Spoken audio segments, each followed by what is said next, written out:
नमस्कार व्यूअर्स, मैं हूं अमीश देवगन और आप देख रहे हैं सीएनबीसी आवाज पर टक्कर। टक्कर के इस एडिशन में आज हम रामचरितमानस की बात करेंगे।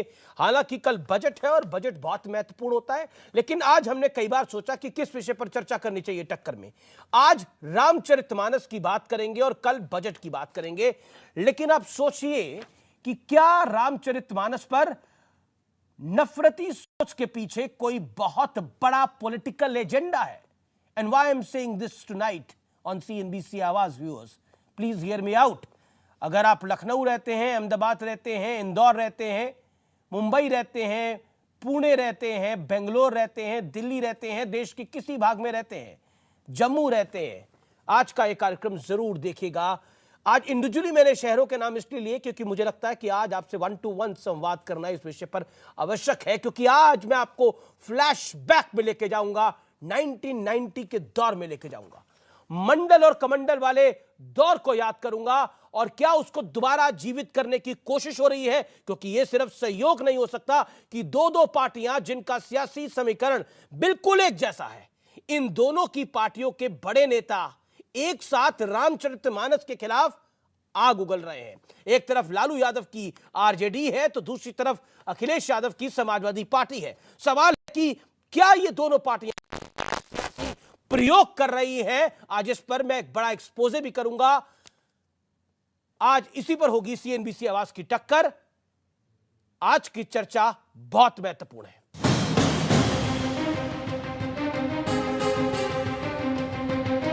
धर्म के नाम पर दलितों, पिछड़ों, आदिवासियों, महिलाओं पर की गई आपत्तिजनक टिप्पणी का विरोध कर रहा हूं। क्या मुद्दा वाकई रामचरितमानस की कुछ चौपाइयों के विरोध से जुड़ा है या कहानी कहीं और जा रही है? प्रत्यक्ष प्रमाण देख लीजिए। मानस के खिलाफ आग उगलने वाले स्वामी प्रसाद मौर्य को प्रमोशन देकर अखिलेश यादव ने पार्टी का महासचिव बना दिया। रामचरितमानस पर और खासकर शूद्र पर मैं सीधा मुख्यमंत्री जी से पूछूंगा कि भाई मुख्यमंत्री जी बताएं हमें सदन में कि शूद्र कौन कौन है। मैं मुख्यमंत्री जी से पूछने जा रहा हूं कि मैं शूद्र हूं कि नहीं हूं। अब जरा वोट वाला गणित समझ लीजिए।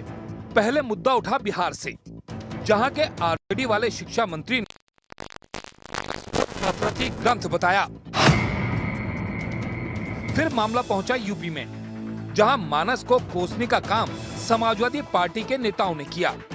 अब जरा आरजेडी और समाजवादी पार्टी का सियासी गणित भी समझ लीजिए। दोनों एमवाई यानी मुस्लिम प्लस यादव को अपना वोट बैंक मानते हैं। बिहार में दलितों और पिछड़ों का एक बड़ा हिस्सा नीतीश के साथ है। उत्तर प्रदेश में दलितों और पिछड़ों का बड़ा हिस्सा मायावती के साथ रहा है। तो क्या मानस के बहाने दलितों और पिछड़ों बनाम अगड़ों की दीवार खींचने की कोशिश हो रही है ताकि वोट बैंक बढ़ाया जा सके? अभी आदिवासी, दलित, पिछड़े और महिलाएं मंदिर में आना बंद कर देंगी तो चढ़ावा बंद हो जाएगा, उनकी पेट पूजा बंद हो जाएगी, उनका धंधा ठप हो जाएगा। और इसका असर देखिए लखनऊ में स्वामी प्रसाद मौर्य के समर्थन में अखिल भारतीय ओबीसी महासभा के लोगों ने रामचरितमानस की प्रतियां जलाई। सुरेश सिंह यादव और मोहम्मद सलीम समेत 5 लोग इस केस में गिरफ्तार किए गए हैं। तो बड़ा सवाल है कि क्या मानस के खिलाफ ये नफरती एजेंडा सिर्फ और सिर्फ वोट के लिए चलाया जा रहा है?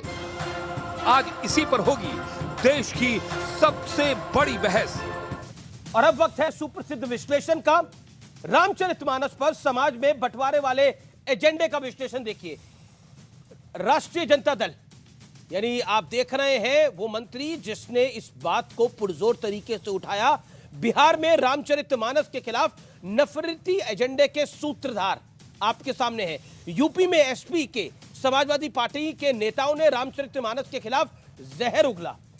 अब मैं आपको एक फैक्ट बताता हूं, आरजेडी और समाजवादी पार्टी का जो सियासी समीकरण है, यानी मुस्लिम प्लस यादव, यानी लालू यादव की और जो राजनीति थी या मुलायम सिंह यादव की जो राजनीति थी, वो एमवाई समीकरण की राजनीति थी। क्योंकि एक तरफ एमवाई होता था और दूसरी तरफ मायावती का डीएम यानी दलित मुसलमान होता था, और उसी गेम प्लान के साथ बढ़ते थे। याद करिए, चाहे वो आजम खान हो, चाहे वो मुलायम सिंह यादव हो, ये दोनों नेता उसी तरह उस तरीके की राजनीति के लिए जाने जाते थे, और साथ ही साथ मुलायम सिंह यादव, अब उनके सपुत्र अखिलेश यादव और तेजस्वी यादव। ये समीकरण है सपा और आरजेडी की राजनीति का। मैं बढ़ता हूं आगे। बिहार की बात अगर हम करें तो दलितों और पिछड़ों का बड़ा हिस्सा नीतीश के साथ है बिहार के अंदर, और उत्तर प्रदेश में दलितों और पिछड़ों का बड़ा हिस्सा मायावती के साथ परंपरागत रूप से रहा है, लेकिन अब भारतीय जनता पार्टी के साथ है। अब रामचरितमानस के विवाद में सियासी एंगल क्या है? बार बार ये कहा गया है कि इसमें दलितों और पिछड़ों का अपमान किया गया है, और अगर हम एक तरीके से देखें, जो मैं पहले ग्राफिक्स में आपको बता रहा था कि नीतीश की हैसियत कमजोर हुई है बिहार के अंदर और मायावती की पॉलिटिकल हैसियत कमजोर हुई है उत्तर प्रदेश के अंदर, तो उसका फायदा उठाने के लिए बार बार कहा गया कि इसमें दलितों और पिछड़ों का अपमान किया गया है। बड़ा सवाल नंबर 1, आज कई तरह के सवाल आएंगे। सवाल नंबर 1, क्या रामचरितमानस के बहाने मंडल कमंडल वाले दौर को जीवित किया जा रहा है? यानी जब भारतीय जनता पार्टी ने यानी एल.के. आडवाणी ने राम रथ को चलाया, यानी जो रथ यात्रा चली जिसके संयोजक नरेंद्र मोदी थे, जो रथ यात्रा चली उसके जवाब में मंडल आया, यानी कमंडल के जवाब में मंडल लेके आए, और उसमें लालू यादव, मुलायम सिंह यादव, वीपी सिंह, ये तमाम नेता थे। मैं बढ़ता हूं आगे सवाल नंबर 2 की तरफ। क्या सियासत के लिए समाज में बंटवारे की एक घनघोर चाल चली जा रही है? यह पॉलिटिकल चाल है। और सवाल नंबर 3, क्या दलित पिछड़ा वोट बैंक साधने के लिए यह प्रयोग हो रहा है? आज इन 3 सवालों के साथ मैं जनता के बीच जाऊंगा और अब से कुछ देर में आर पार में बहुत बड़ा खुलासा करूंगा, एक बहुत बड़े ऑडियो प्रूफ के साथ। लेकिन मेरे साथ आज कौन कौन जुड़ रहा है इस चर्चा के अंदर? मेरे साथ इस चर्चा में ब्रिजलाल है, मेंबर ऑफ पार्लियामेंट है भारतीय जनता पार्टी के, उनका अभिनंदन है। मेरे साथ रिजवान अहमद है, जाने माने सामाजिक चिंतक हैं, उनका स्वागत है। उदित राज है, वरिष्ठ नेता है कांग्रेस पार्टी के, उनका स्वागत है। राजकुमार भाटी मेरे साथ जुड़ रहे हैं, प्रवक्ता समाजवादी पार्टी के। मृत्युंजय तिवारी है, प्रवक्ता आरजेडी के। और मेरे साथ इस चर्चा में साजिद रशीदी हैं, जो कि इस्लाम धर्म के जानकार हैं, उनका अभिनंदन है। तो इस बड़ी पॉलिटिकल चर्चा को मैं आगे बढ़ाता हूं। ब्रिजलाल साहब, शुरुआत में आपसे करता हूं। ये सब कुछ इस समय जो आपका वोट बैंक है उसको घेरने की एक कोशिश है, आपको ऐसा लगता है, या फिर आपको ऐसा लगता है कि इसमें कोई साजिश नहीं है, ये अपने आप हो रहा है? नहीं, बिल्कुल इसमें साजिश है। क्या साजिश है? स्वामी प्रसाद मौर्य जी बहुत दिनों तक जो है बीएसपी में रहे, फिर भारतीय जनता पार्टी में भी रहे, अब यहां आ गए। अब इनको रामचरितमानस में खोट अब इनको नजर आ रहा है। पहले जब ये बीएसपी में रहे तब भी नहीं बोले, बड़े विद्वान हैं तब भी नहीं बोले। ये एक नैरेटिव सेट किया जा रहा है, और ये नैरेटिव वो सेट हो रहा है कि 2017 के पहले की जो यूपी में स्थिति थी, जो कुछ कट्टरपंथी सोच के लोग थे, वो जब लगातार फेल हो रहे हैं तो एक नैरेटिव सेट किया जा रहा है, और उस नैरेटिव के जो सूत्रधार हैं, जिनको आगे चुना गया, वो हैं स्वामी प्रसाद मौर्य जी। और ये कहा गया, इस हद तक बात हो गई कि उसकी आलोचना तो की ही इन्होंने रामचरितमानस की, साथ ही साथ रामचरितमानस की प्रतियां जलाई गई। उसमें कई लोग गिरफ्तार हुए हैं। नहीं बिल्कुल, मैं देखिए, मैं गिरफ्तारी पे नहीं आ रहा, जो वो प्रशासनिक कार्य है, पुलिस का कार्य है, वो अपना काम में काम कर रही है, लेकिन मैं पॉलिटिकल बात पे आना चाहता हूं। मैं राजकुमार भाटी आपका रुख करना चाहता हूं। राजकुमार भाटी, एक बड़ा ऑडियो प्रूफ अब से कुछ मिनटों बाद मैं जनता के सामने, देश के समक्ष रखूंगा, लेकिन उससे पहले मैं आपके पास आना चाहता हूं। आखिरकार आप कहते हो आप विकास की राजनीति करते हो, आप युवाओं की राजनीति करते हो, तो युवाओं को जाति में बांटकर राजनीति करी जाएगी? आपकी पार्टी के एक नेता ऐसा कर रहे हैं, और आपके कई नेता कहते हैं कि अब वो कुछ कह रहे हैं तो हम क्या कर सकते हैं, लेकिन उनको प्रमोट किया जा रहा है। तो जाति बताकर समाजवादी पार्टी विकास करना चाहती है, जैसा कमंडल और मंडल के दौर में किया था, यानी उस आग में दोबारा झोंकना चाहती है समाजवादी पार्टी देश को? एक तो जातियां हमने नहीं बनाई, जो आपने कहा कि जातियों में बांटकर, जातियों में बांटा है उन्हीं लोगों ने जो सत्ता के शीर्ष पर, समाज के शीर्ष पर बैठे हैं, जो इस सामाजिक व्यवस्था में शीर्ष पर बैठे हैं। जातियां उन्होंने बनाई हैं और उस जातिवाद का हजारों वर्ष तक लाभ उठाया है। और जहाँ तक दूसरी बात है, तुलसीदास जी एक कवि थे और वो साहित्य में पढ़ाई जाती है। रामचरितमानस जब कॉलेजों में, यूनिवर्सिटीज में जो पढ़ाई जाती है वो साहित्य के विभाग में पढ़ाई जाती है। वो महाकाव्य है, वो धर्म ग्रंथ नहीं है। फिर मान भी लें कि वो धर्म ग्रंथ है, तो जो धर्म ग्रंथ अपने ही धर्म के 95% अनुयायियों को अपमानित करता हो, उन्हें नीच बताता हो, उन्हें गाली देता हो, उसमें परिवर्तन हो जाना चाहिए। जो पिरतियां जलाई गई उसका मैं समर्थन नहीं करता, ना मेरी पार्टी समर्थन करती है, न किसी की आस्था को ठेस पहुंचानी चाहिए, न किसी के कोई खिलाफ गाली गलौज करनी चाहिए। लेकिन जो पंक्तियां, रामचरितमानस जो कितनी पुरानी है? एक सेकंड, रामचरितमानस कितनी पुरानी है? रामचरितमानस 17वीं शताब्दी में लिखी गई। बिल्कुल 17वीं शताब्दी में लिखी गई। समाजवादी पार्टी कितनी पुरानी है? देखिए, समाजवादी पार्टी मैं सवाल पूछ रहा हूं। हाँ नहीं, मैं सवाल का जवाब दे रहा हूं। जी सर। समाजवादी पार्टी ने कोई घोषणा पत्र देकर या एजेंडा बनाकर ये मामला नहीं उठाया है। पत्रकार ने सवाल पूछा, उन्होंने उसके जवाब दे दिया। लेकिन जी इसके समर्थन में लोग उतरे, उन्होंने जो अपमानजनक भाषा का व्यवहार किया है और हमारे नेता को घेरने की कोशिश की है, उनके खिलाफ मुकदमा भी किया है, और जो उनका चरित्रहनन कर रहे हैं, तो उसके समर्थन में हमें आना सवाल मेरा यह है कि ना रामचरितमानस नहीं है, ना समाजवादी पार्टी नहीं है। जी हाँ, यानी कुल मिलाकर आप देश को मंडल वाले दौर में दोबारा लेके जाना चाहते हैं। दूसरी बात जो अमीश जी आपने कहा, आप नहीं मैं एक बात जोड़ दूं। आपने कहा कि कमंडल के विरोध में मंडल आया, नहीं, उल्टा हुआ। मंडल के विरोध में कमंडल आया। जब वीपी सिंह सरकार ने मंडल आयोग की सिफारिशें, जो कि 50 साल से जिनकी प्रतीक्षा देश कर रहा था, उन्हें लागू करने की घोषणा की, तब अडवाणी आपका एजेंडा 1990 वाला है ना? आप 2022 में भारत को 1990 के दौर में लेके जाना चाहते हो। देखिए, हमारा एजेंडा तो भारत के संविधान वाला, जो बाबा साहब का संविधान जो सामाजिक न्याय की बात करता है, बाबा साहब हमारा एजेंडा तो वो है। रामचरितमानस का अपमान तो नहीं लिखा हुआ ना? बाबा साहब ने भी मनुस्मृति की प्रतियां जलाई थी। बाबा साहब भी रामचरितमानस की उन चौपाइयों से सहमत नहीं थे। नहीं, तो बाबा साहब के संविधान में तो ऐसा नहीं लिखा हुआ ना। बाबा साहब का संविधान पुराना है, बाबा साहब का संविधान नया है, ना रामचरितमानस नहीं है, पूछा हमारा एजेंडा क्या है? नहीं, एजेंडा तो साफ हमारा एजेंडा भारत का संविधान जो कहता है सामाजिक न्याय, लेकिन एजेंडा तो समानता, इस समय जातियों में बांटना दिख रहा है। एजेंडा तो इस समय जातियों में विद्वेष फैलाना दिख रहा है। जातियों में विद्वेष वे लोग फैला रहे हैं जो धर्म का सहारा लेकर, सनातन की आड़ लेकर, धर्म ग्रंथ का आड़ लेकर 95% लोगों को अपमानित करते हैं। स्त्रियों के प्रति कितनी अपमानजनक बात है उसमें कही गई है। तो फिर जी, अगर ये सब बातें होंगी तो फिर कोई बहुत सारी, कबीर साहब ने भी बहुत कुछ लिखा हुआ है।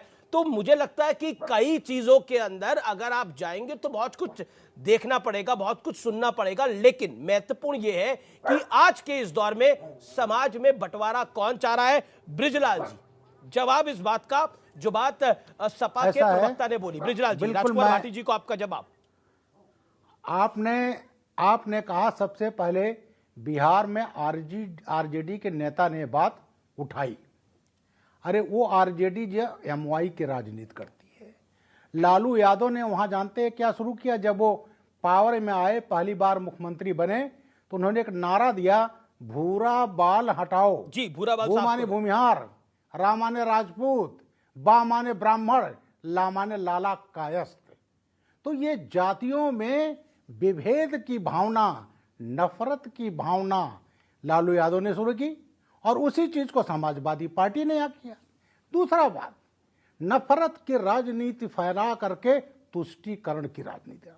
मैं बिहार के बारे में कहना चाहूंगा। सबसे पहले वहां गए, आपको याद होगा गोधरा दंगा हुआ था 27 फरवरी 2002, जब साबरमती एक्सप्रेस में अयोध्या से कार सेवक जा रहे थे, तो कट्टरपंथियों ने गोधरा में सुबह 27 फरवरी 2002 को पेट्रोल डालकर जला दिया। 59 लोग मारे गए थे। लालू यादव जी 25 मई 2004 को 2.25 वर्ष बाद रेल मंत्री बने। उनको ख्याल आया कि भाई चुनाव हो रहा है बिहार में, क्या किया जाए? तो उन्होंने एक बनर्जी कमीशन बना दिया और उनसे ये लिखवा लिया कि साहब ये तो मारे नहीं गए हैं, जलाए नहीं गए, तो एक्सीडेंटल है, बाबा लोग हैं, चिलम पी रहे थे। अहमदाबाद हाई कोर्ट ने रोक दिया, ट्रायल हुआ और वो उनका नैरेटिव फेल हुआ। 10 लोगों को फांसी, 21 लोगों को आजम कासम। ये चाहते हैं कि ये जो नैरेटिव सेट करके चुनाव जीतने का जो लालू यादव ने किया, और वहां पर यहां तक किया कि जहां लोग दंगाई फूंक रहे हैं उसको कह रहे हैं तुष्टीकरण के राजनीति में एक्सीडेंटल है। ठीक है, राजकुमार भाटी, बुरा राजकुमार बात भाटी। हटाओ। देखिए ब्रजलाल जी, इसी ये तरह आपकी जो अब आता आपका हूं जो समाजवादी खेल है इसे पार्टी का। देश अच्छी तरह समझ चुका है। आप मुसलमानों के नाम से लोगों को डरा के आप अपना उल्लू सीधा करना चाहते हैं। आप हिंदुओं के 95% नहीं, आबादी नहीं, को मैंने गुलाम बना मुसलमान के की बात रखना नहीं चाहते किया। हैं, उन्हें अधिकार नहीं देना चाहते। आपने आप आरक्षण जनाब, आधा कर मैं- दिया है। मैं आपने तथ्यों आज बात कर रहा हूं। ओबीसी के लोगों को नौकरी मैं नहीं मिल पा रही तथ्यों है, पर बात कर रहा आपकी हूं। सरकार की नीतियों की वजह से, साजिशों की वजह से। ये एमवाई की जो बात कर रहे हो आप, रामचरितमानस में या मनुस्मृति में किसी मुसलमान के खिलाफ तो कुछ लिखा नहीं है। जो लिखा है हिंदुओं के खिलाफ लिखा है और स्त्रियों के खिलाफ लिखा है। स्त्रियों के खिलाफ तो इतनी अपमानजनक बातें लिखी हैं कि स्त्रियां चाहे उनका पिता हो, पुत्र हो, भाई हो, सुंदर पुरुष देखते ही उस पर मोहित हो जाती हैं। क्या आप इसका समर्थन करेंगे? क्या ऐसी चीजों का विरोध नहीं होना चाहिए? क्या धर्म के नाम पर, पाखंड के नाम पर हम इन अपमानजनक बातों को सहते रहेंगे? अब लोग जाग चुके हैं, जागरूक हो चुके हैं, पढ़ चुके हैं, शिक्षा ग्रहण कर चुके हैं। अब आपके बहकावे में आने वाले नहीं है। ब्रिजलाल जी, आपका जवाब। बहकावे में नहीं, ये आप पढ़ ली, ये आप देख लीजिए। नहीं, दिखाई नहीं दे रहा, बोलिए। मुजाहिदीन श्रीमान अहमदाबाद ब्लास्ट हुआ था 26 जिस विषय पे चर्चा हो रही है उसमें तो आपसे जवाब बन नहीं रहा। आप इंडियन अहमदाबाद ब्लास्ट मुजाहिदीन में ले का जा रहे ईमेल हैं। है। चलो ठीक है, कुछ लोगों ने कार सेवकों को जला दिया, बहुत गलत हुआ, मैं पढ़ उन्हें रहा हूं। फांसी की सजा हुई, नफरत की लेकिन जो बातें बदले में आप 3000 कर लोग रहे मार हो, दिए गए, क्या उनका क्या हिंदुओं दोष के था? खिलाफ ओके, लिखा रिजवान है। अहमद कुछ ऐड करना चाहते हैं। रिजवान अहमद, ये श्रीमान, ये ईमेल इसमें जो आतंकवादियों ने, जिसका अखिलेश यादव ने मुकदमे वापस लिए थे, जानते हो क्या लिखा है? वो disbelievers, we are guiltless of you and what you Yes, जी, सर। Rejected you. लेकिन ओके, रिजवान अहमद, मुसलमान तुष्टीकरण से अगर जी नहीं भरा, अगर मुसलमान तुष्टीकरण से जी नहीं भरा या फिर वोट का घड़ा नहीं बढ़ा, तो अब जातियों में विद्वेष फैलाकर वोट का घड़ा बढ़ना चाहिए। लेकिन अब वोट का घड़ा बढ़ना चाहिए, क्या विपक्ष का ये एजेंडा हो गया है? ओके, रिजवान अहमद। ब्रिजलाल जी, मैं आपके पास आऊंगा आपके मौके पर। उदित राज जी भी इंतजार करें। ब्रिजलाल जी, अरे ब्रिजलाल जी को तो समझाइए भाई। ब्लास्ट करके मार दिए गए, अखिलेश यादव जी मुकदमे उनको वापस ले रहे हैं। अहमदाबाद, इलाहाबाद हाई कोर्ट, इसलिए आप पिछड़ों को नौकरी नहीं दे रहे हैं, इसलिए आप दलितों को सम्मान नहीं दे रहे हैं, इसलिए आप शूद्रों को गाली दे रहे अच्छा हैं। एक बताइए, आप मुसलमान को तो एक शब्द में बोलते हैं और हिंदुओं को दलित, ओबीसी, ठाकुर, ब्राह्मण उसमें बांटते हैं, तो वही तो दिखाता है एजेंडा क्या है। ओके, रिजवान अहमद, एक सेकंड सर। ब्रिजलाल जी, मेरा निवेदन स्वीकार करिए प्लीज। जब 4 सीट लग गई थी और उन मुकदमों में फांसी ब्रिजलाल जी, सजा मैं हुई। आपके पास आऊंगा आप जब आपका टर्न होगा। रामपुरा ओके, रिजवान जेल में अहमद, फांसी सजा- पीसीआर रिजवान अहमद को स्क्रीन पे लेके आइए। रिजवान अहमद जी हाँ, अगर जी हाँ। तुष्टीकरण यानी शुक्रिया। मुस्लिम तुष्टीकरण शुक्रिया, से जय हिंद, वंदे वोट मातरम। का घड़ा नहीं भरा, तो अब समाज में विद्वेष फैलाकर, जातियों में विद्वेष फैलाकर वोट का घड़ा भरना चाहिए।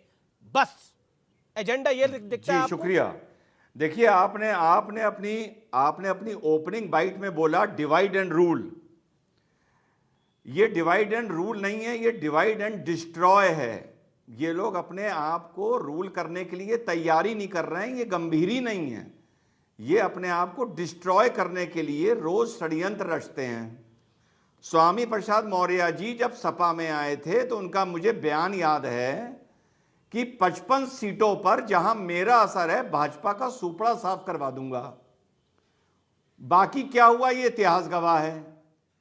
अब 2024 के लिए ये एक आखिरी प्रयास है, आखिरी प्रयास कि किसी तरह से कोई एक रिफ्ट, एक विवाद खड़ा हो कि थोड़ा बहुत वोट हमको मिल जाए।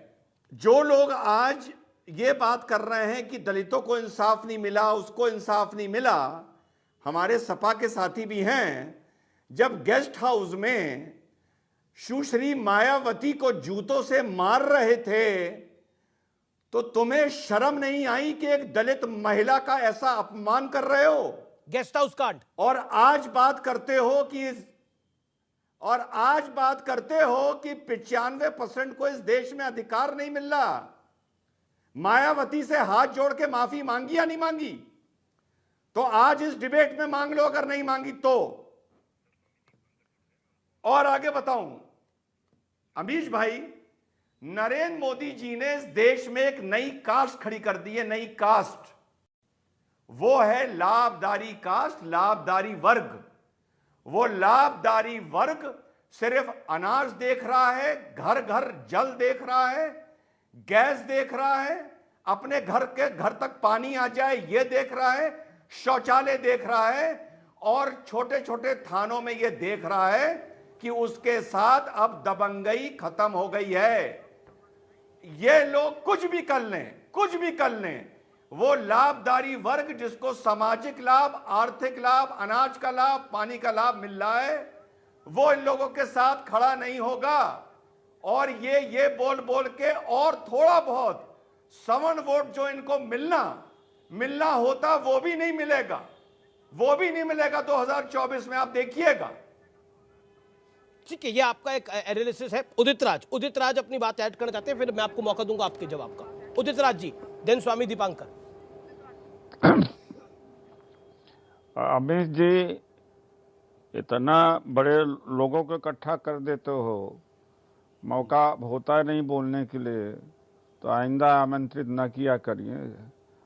समय आपको भी दिक्कत होती है, मुझे तो असहजता होती है। 25 आप अपनी मिनट बात को बाद। रखिए उदित जी, अभी समय है। नहीं, बात यह है कि ये मतलब है कि ये जो टेलीविजन के एंकर्स हैं या भाजपा वाले हैं, ये क्या भगवान राम को का अपमान करने में इतना तुले क्यों हैं भाई? अरे भाई, अगर चंद्रशेखर या स्वामी प्रसाद मौर्य ने बोल दिया तो एक बार आप चर्चा कर दिए, ठीक है। ये साधु संतों के ऊपर छोड़ दीजिए, साधु संत श्राप देंगे, अपने आप ये दुरुस्त हो जाएंगे। आप रोज इनकी बखिया उधेड़ रहे हो। मुझे तो सम्मान है रामचरितमानस और भगवान राम का, रोज डिबेट कर रहे हो, चिथड़े फरवा रहे हो। आप लोग क्यों कर रहे हो भाई? ये संतों को छोड़ दो। आप राजनीति, आपका मुद्दा है गरीबी के ऊपर, बेरोजगारी के ऊपर बात कराइए। आप ये रोज का रोज कि किसने क्या किया, कोई रामचरितमानस से आपकी दुश्मनी है क्या अमित जी, या आपके चैनल की कोई दुश्मनी है? तो ऐसा क्यों आप लोग दुर्दशा अपना करा रहे हो? अभी बाबा साहब डॉक्टर अम्बेडकर की बात कहा किसी ने, 22 प्रतिज्ञाएं आप सुन नहीं पाओगे। राम मनोहर लोहिया ने जो बोला है रामचरित के बारे में, आप सुन नहीं पाओगे। देखिए, आपसे बात नहीं कर रहा हूं भाई, मैं इनसे बात कर रहा हूं। अगर ये बात है, दूसरे से बात नहीं कर रहा हूं। नहीं, कोई बोल नहीं रहा, आपसे बात करूंगा बस। कोई बोल ही नहीं रहा, आप ही बोल रहे हैं। नहीं, जो अंगुली उठाया है ना, अंगुली उठाया है, बात उनसे नहीं करूंगा मैं। नहीं, तो उंगली किसी और ने बात उठाई आपसे करूंगा नहीं, या तो उनको कह दीजिए। नहीं, एक है बैठा है, हुए हैं जो बैठा है। दूसरी बात है कि एक आप वही उसी आप लोग जी। पता नहीं कैसे है, आपको 93 याद नहीं है क्या? आप वही स्थिति क्यों पैदा कर रहे हैं? वो हमारी पार्टी के लिए बड़ा दिक्कत हो जाए। हम बेरोजगारी के खिलाफ लड़ रहे हैं, महंगाई के खिलाफ लड़ रहे हैं, भारत जोड़ो यात्रा, मिले मुलायम काशीराम हो, हवा हो गए जय श्री राम। व्यूअर्स, अगर आप इस समय हमारा चैनल देख रहे हैं, YouTube के माध्यम से देख रहे हैं, Facebook के माध्यम से देख रहे हैं, तो ऑडियो को बढ़ा लीजिए, क्योंकि मैं बहुत बड़ा खुलासा करने वाला हूं रामचरितमानस पे। ये इस समय का बड़ा एक्सपोज है। प्रोफेसर चंद्रशेखर का ऑडियो वायरल हुआ है, आरजेडी नेता उदय नारायण चौधरी का, और प्रोफेसर जो कि शिक्षा मंत्री हैं चंद्रशेखर, उनका ऑडियो है, जिसके अंदर स्वर्णों को टारगेट करने की बात हो रही है। मैं आपको बता देता हूं, रामचरितमानस पर यह बड़ा पर्दाफाश है। उस ऑडियो की क्लिपिंग मेरे पास है, और उसमें क्लियर कट कहा जा रहा है कि आरजेडी के राष्ट्रीय उपाध्यक्ष और पूर्व स्पीकर अभी हैं उदय नारायण चौधरी। लोगों के बीच उदय नारायण चौधरी ने स्पीकर ऑन करके शिक्षा मंत्री चंद्रशेखर को कॉल किया। चंद्रशेखर ने बताया कि कैसे रामचरितमानस के मुद्दे को उठाना है, और कहा कि स्वर्णों को टारगेट करना है और भगवान को बचाकर चलना है। हार्ड लाइन लेंगे तो पूरा समाज नाराज हो जाएगा, लेकिन हमारा टारगेट स्वर्ण है। यानी जो आप बात कह रहे थे वही है, टारगेट जातियों में बांट दिया जाए अगर समाज को, तो वोट का गणित फिट बैठ जाएगा। ये प्रूफ कर रहा है ये ऑडियो। इस ऑडियो को सुन लेते हैं एक बार, फिर व्यूअर्स मैं इस खबर पर आगे बढ़ूंगा। इस ऑडियो को एक बार पूर्णता से सुनते हैं। उसने संयोग से 1951 का एक एडिशन मिल गया किताब का। जी। हम कहे थे लक्ष्मण यादव ने, जो है वो यूपी वाले यूनिवर्सिटी प्रोफेसर। जी। आप 100 बरस पुराना खोजिए, अगर मारना ही होगा। इस ढंग से बोलने से ना लोग नाराज नहीं होगा, जो भगवान को तो बचा के चलिएगा ना, क्योंकि हिंदू समाज है ना। जी हार्ड लाइन लीजिएगा तो लोग गुस्सा हो जाएगा। हम लेते भी नहीं है उस ढंग से, इसलिए हम तो रामचरितमानस के जो अंश है उस पर हम चर्चा किए हैं कि हम भेजते हैं अभी आप उदय बाबू को, प्रोग्राम बनाएंगे, प्रोग्राम बनाएंगे, राम को सिमरतल्ला भी देखना है।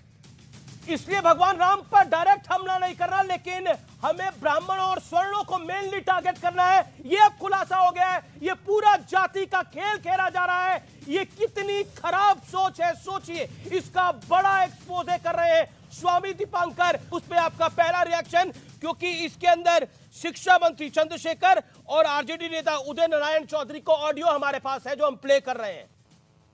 पहला रिएक्शन आपका स्वामी दीपांकर, फिर मैं आरजेडी के पास जाऊंगा। मैं अमीश भाई 70 दिन से पिछले, और आपकी नॉलेज में भी है, पिछले 70 दिन से जातियों में बटे हिंदुओं को जोड़ने का काम कर रहा हूं।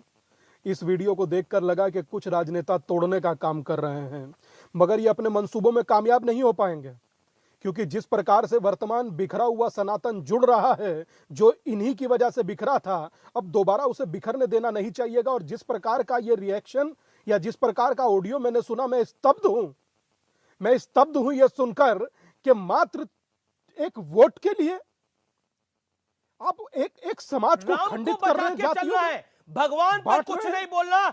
हिंदू समाज नाराज हो सकता है पूर्णता रंग से, लेकिन स्वर्णों और ब्राह्मणों को बख्शना भी नहीं है। डायरेक्टली ये कहा जा रहा है। हो सकता है आने वाले दिनों में कोई और ऑडियो भी वायरल हो किसी और पार्टी का। जी मैं आपको मौका दूंगा, लेकिन पहले मौका आरजेडी को मिलना चाहिए, क्योंकि जी आरजेडी को अभी तक मैंने मौका नहीं दिया। इसलिए मृत्युंजय तिवारी, आपको मैं मौका देना चाहता हूं आपका रिएक्शन लेने के लिए। क्या कहना चाहते हैं इसके ऊपर? कुछ और ढका छुपा हुआ बचा है अब चंद वोटों के लिए? मृत्युंजय कुमार तिवारी, स्वर्णों और ब्राह्मणों को टारगेट करना पड़ेगा, हिंदू समाज को पूर्ण रूप से टारगेट नहीं करना है। राम को बचा के चलना है, लेकिन छोड़ना भी नहीं है। अनीश जी, पूरा रामचरितमानस आप खत्म कर दिए, तो इसके बाद आरजेडी पर आपकी नजर आई है हमारे ऊपर। सिया राम मैं सब जग जानी, करहूं प्रणाम जोरी जुग पानी। हम लोग तो ये पाठ करने वाले हैं। राम पर, रामचरितमानस पर किसने सवाल उठाया? किसी ने सवाल नहीं उठाया है। ये तो भगवान राम की कृपा है आप लोगों पर कि आप लोग रामचरितमानस को राजनीति का मानस बना बैठे हैं। बहुत बढ़िया, और लगातार इसी पर डिबेट किए जा रहे हैं। बहुत बढ़िया। सबसे पहले प्रोफेसर चंद्रशेखर बोले, अब ऑडियो आ गया, अब ऑडियो सामने आ गया, तो आप कह रहे हैं कि हमने तो कुछ बोला ही नहीं, हमने तो कुछ करा ही नहीं। ये कौन बोल रहा था? ये कौन बोल रहे हैं? सब लोग बोलेंगे, नहीं तो फिर आप ही बोलिए। नहीं, अगर आपको बोलना है तो आप पूरा बोल दीजिए। हम मेरे को नहीं बोलना, बोल रहे हैं आपके नेता। सारा भेद खुल गया है जी। आरजेडी जातियों में विद्वेष फैला रही है, सारा भेद खुल गया है देश के सामने। एक्सपोज हो गई है आपकी पार्टी, आपके नेता। बोलिए अब क्या बोलेंगे? पहले तो चोरी है, फिर सीनागोली भी करेंगे आप लोग। हो गई, आपके कहने से एक्सपोज हो जाएगी, हो रही है। आपके सर्टिफिकेट की जरूरत नहीं है। अरे आप सुन लीजिए ना, सुन लीजिए पहले। वो भगवान राम जो सबरी के जूठे बैर खाते, वो भगवान राम जो निषाद राज के साथ आते, तो अपने नेता को समझाइए क्या मुझे मत दीजिए ना। हमारे तोड़ने वाले लोग तो हमारे विरोधी हैं, जो फर्क कराते हैं गरीबों में, अमीरों में, दलितों में, वंचितों में, शोषितों में। हम लोग तो भगवान राम को पूजने वाले हैं, सबसे बड़े राम भक्त हम हैं, रोज रामचरितमानस का पाठ करते हैं। इसलिए ये सब जो आप ज्ञान दे रहे हैं, हमें पता है ये स्क्रिप्ट आपको कहां से लिख करके भेजा जाता है। एक सेकंड, आप यही नफरत का बीज बोइए। एक सेकंड। आपने बोला, मैं खुद ग्रंथ इसको पढ़ता हूँ, डेली रामचरितमानस पढ़ता हूँ। बहुत अच्छी बात है, बड़ा सुंदर है कि आप रामचरितमानस का पाठ करते हैं। 10 सेकंड का मेरी बात को सुन लीजिए, फिर आप ही बोलिएगा दोबारा। आप खुद ये बात कहते हैं और आप ही के पार्टी के नेता इसको नफरती ग्रंथ बता रहे हैं। ऑडियो आप ही की पार्टी के 2 नेताओं का वायरल हो रहा है, और उसके बाद बोला आपके नेताओं ने बोला जी, अनीश जी आप चोरी करके भी सीना चोरी करेंगे। आपत्ति है अभी भी ऑडियो, अगर वो ऑडियो की अगर सत्यता भी है, उसमें उन्होंने क्या कहा है? उन्होंने कहा है प्रोफेसर चंद्रशेखर ने बोला ये नफरती ग्रंथ है, ये समाज में नफरत फैला रहा है ग्रंथ। ये बोला प्रोफेसर चंद्रशेखर ने। अपने नेता को सुनते भी अनसुना मत करिए। हम तोड़ने वाली विध्वंसकारी नहीं, तोड़ने वाले प्रोफेसर चंद्रशेखर है। तिवारी जी, ब्राह्मणों और स्वर्णों को टारगेट करने के लिए बोला है उन्होंने। सुना नहीं आपने? हम तो कह रहे हैं, आप अपने आप को बचाइए, हो सकता है हमारी टारगेट बात आप ही हो। सुन लीजिए। राज तिवारी जी, हम तो कह रहे हैं अरे राम का नाम बदनाम ना करो राजनेताओं, मीडिया के लोगों।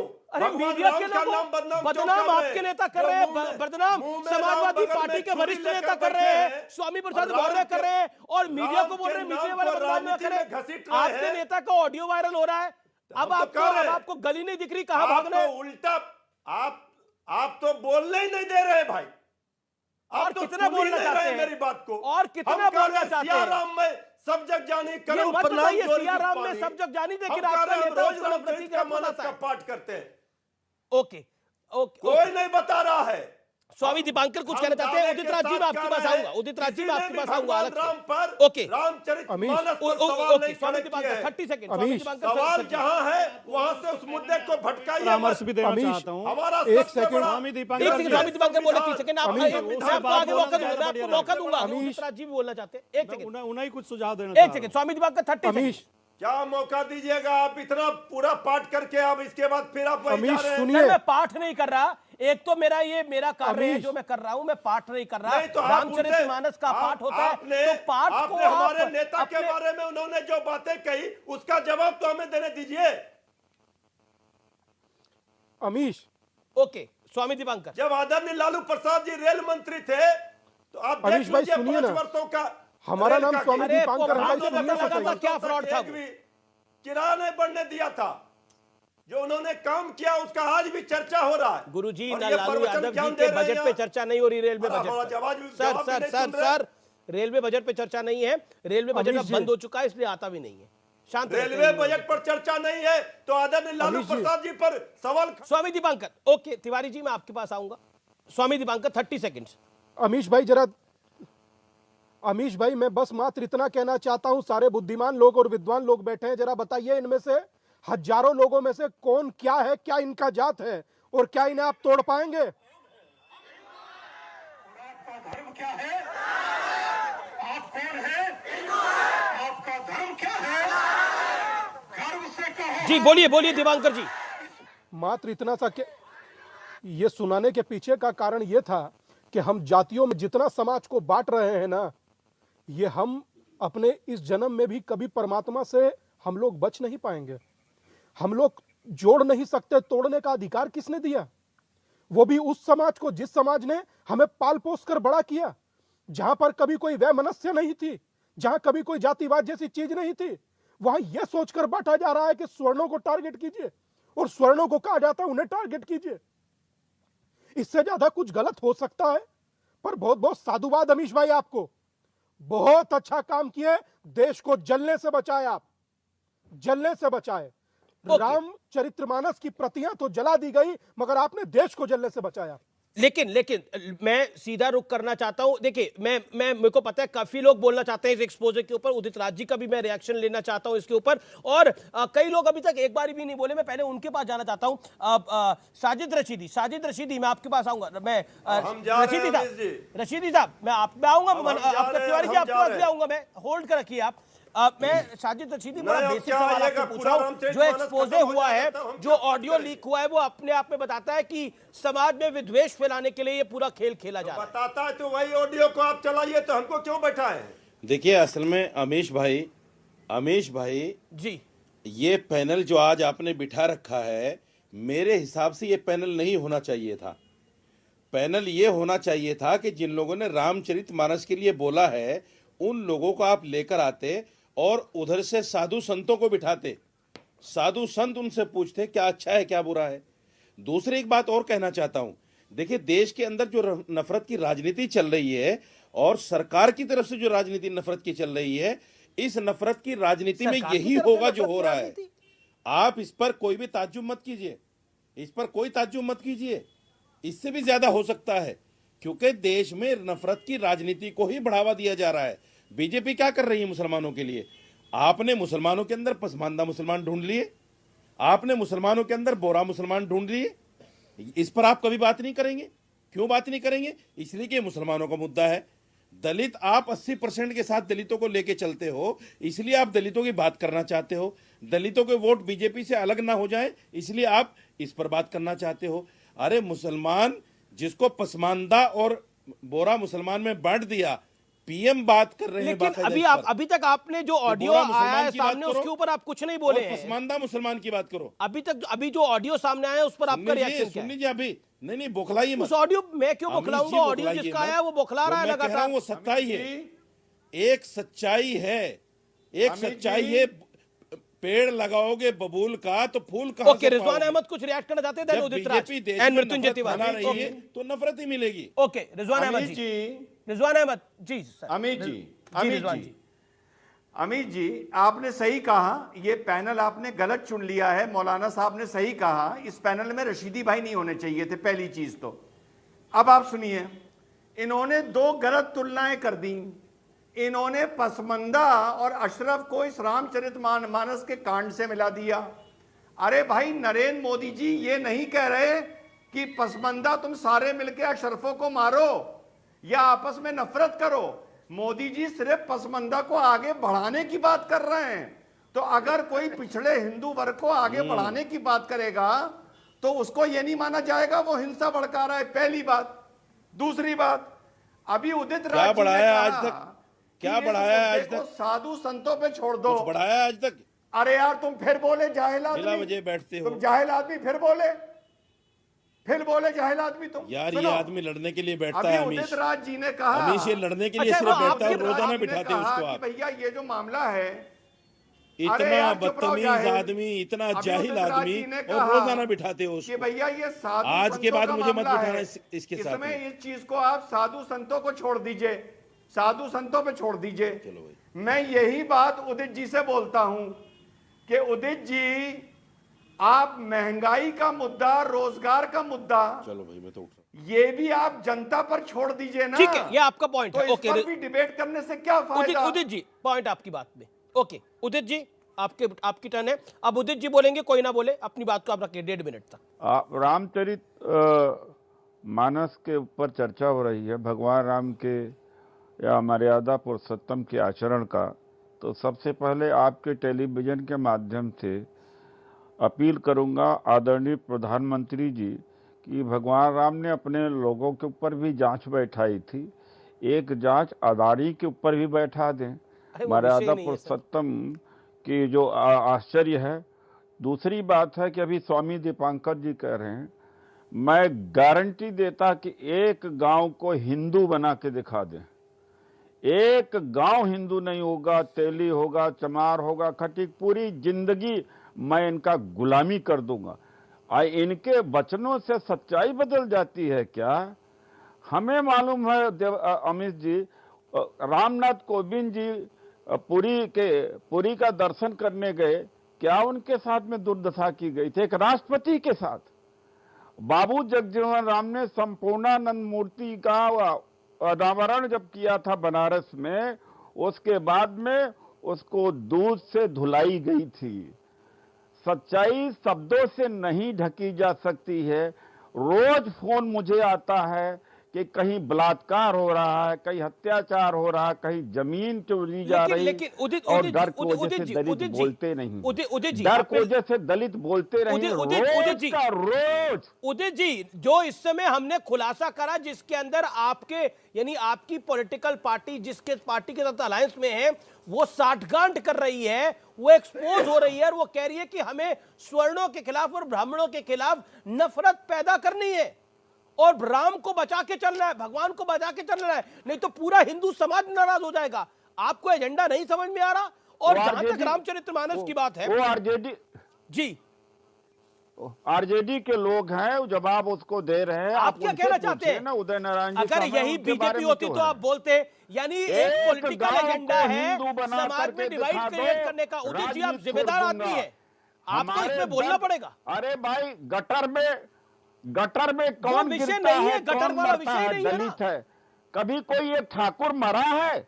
दीपांकर जी के रिश्तेदार गटर में मरे हैं, बनिया के रिश्तेदार गटर में मरे हैं, गलत बात। मरी हुई गाय को उठाया है, इन्होंने मैला उठाया, अपने सिर पर धोया है।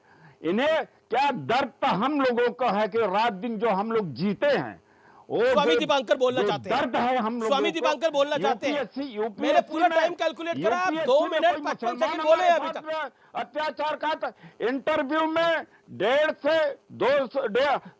100 से 150 इंटरव्यू में सिविल सर्विसेज में एवरेज में दलित और बैकवर्ड को मार्क्स दिया जाता, सवर्णों को 200 250 दिया जाता है। कोई यूरोप का आदमी आता है, कोई मुसलमान का आता है, ये सवर्ण ही करते हैं। यही एजेंडा है जो आप टेलीविजन पे कर रहे हैं, वही एजेंडा है कि समाज में 2024 से पहले इतनी नफरत बढ़ दो। ओके स्वामी दीपांकर से डायरेक्टली पूछेगा। सर ओके स्वामी दीपांकर 40 सेकंड में जवाब आपका। मैं मात्र इतना मैं 30 ही लूंगा, बस मैं मात्र इतना कहना चाहता हूं।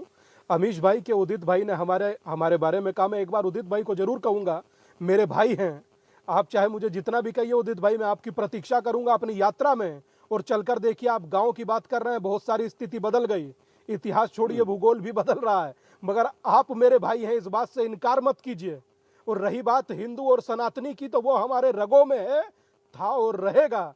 और रही बात, देखिए उदित भाई, आप एक राजनेता भी हैं, मैं ये भी समझता हूं, तो आपने अपने राजनेता होने का कर्तव्य जरूर निभा दिया, मगर आपके भाई होने के कर्तव्य की मैं प्रतीक्षा करूंगा। और मैं इंतजार करूंगा कि मात्र टीवी पर चर्चा नहीं, मेरे साथ चलिएगा, तब आपको पता लगेगा। वरना बिना जाने मैं तो हर राष्ट्रवादी का हृदय से स्वागत करता हूं। मैं दावत देना चाहता हूं अपने घर पर, मैं अपने घर पर एक दिन दावत देना चाहता हूं। आइए चर्चा होगी बैठ के हम दोनों की। जब कहेंगे तब नंबर दे दीजिएगा स्वामी जी का। जी ठीक है, दावत में बाकी लोगों को भी बुला लीजिएगा, मेरा तो निवेदन आपको यही रहेगा। लेकिन चलिए, वक्त एक ब्रेक का चला है, लेकिन टक्कर पे ब्रेक के बाद बड़ा खुलासा।